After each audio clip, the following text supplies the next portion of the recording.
Polar coordinates are ideal for representing complex numbers. It's a real natural. So let's review complex numbers. And complex numbers use the letter I, where I represents the square root of -1. And that's a definition, and the other definition is that I squared has to be -1. So you probably know that. And to represent complex numbers, we draw a complex plane. The C with a little line through it is shorthand, math shorthand for complex numbers or complex plane. The complex plane has the horizontal axis is called the real axis. So that's just the real numbers, ordinary axis. And the vertical axis is called the imaginary axis.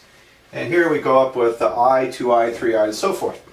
So it really makes a complex number a two-dimensional number. For example, the number 3 plus 2i is right there.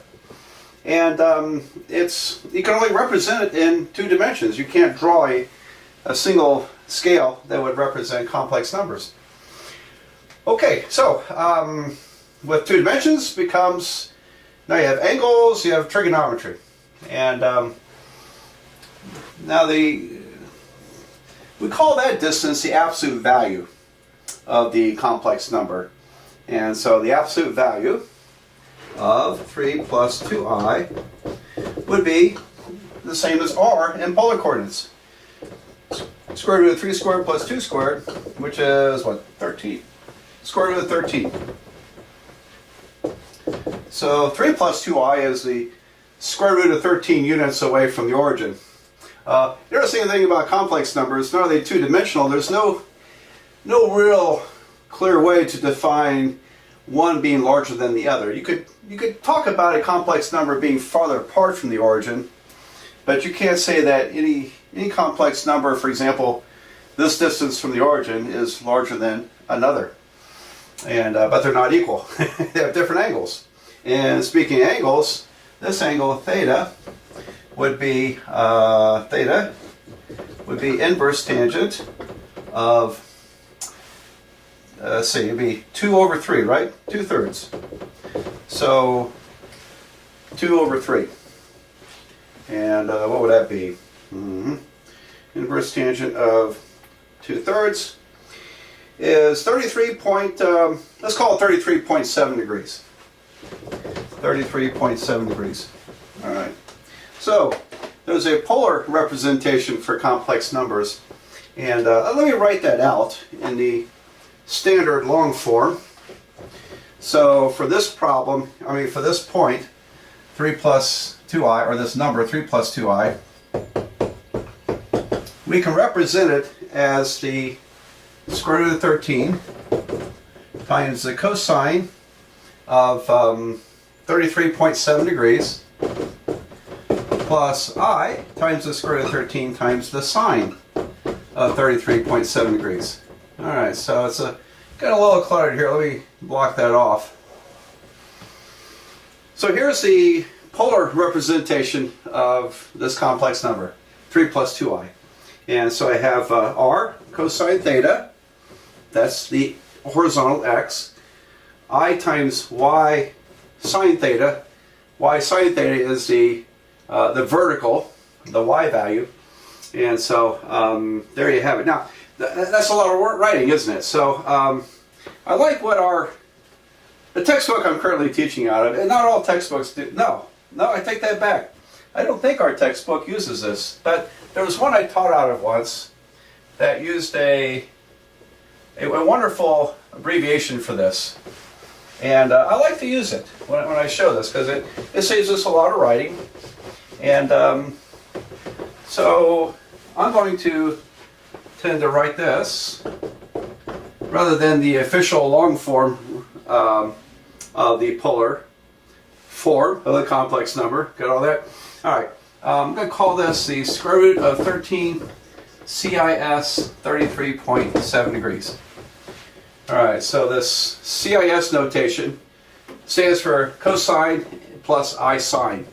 So this means literally square root of 13 cosine 33.7 degrees plus square root of 13 times I times the sine of 33.7 degrees. So, would you rather write this or this? That's an easy question, isn't it? Okay, so in these videos, I'm going to use this notation, whatever I think I can get by with it. All right. So, all right. Well, great. Well, now what do? We can write a complex number in polar form. Let's do one more.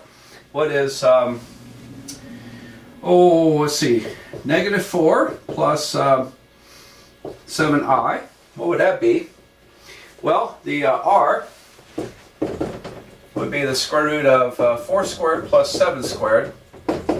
So that's a 16 plus 49.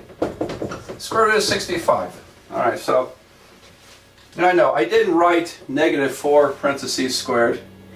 It's going to be positive anyway when you square it. So r is the square root of 65.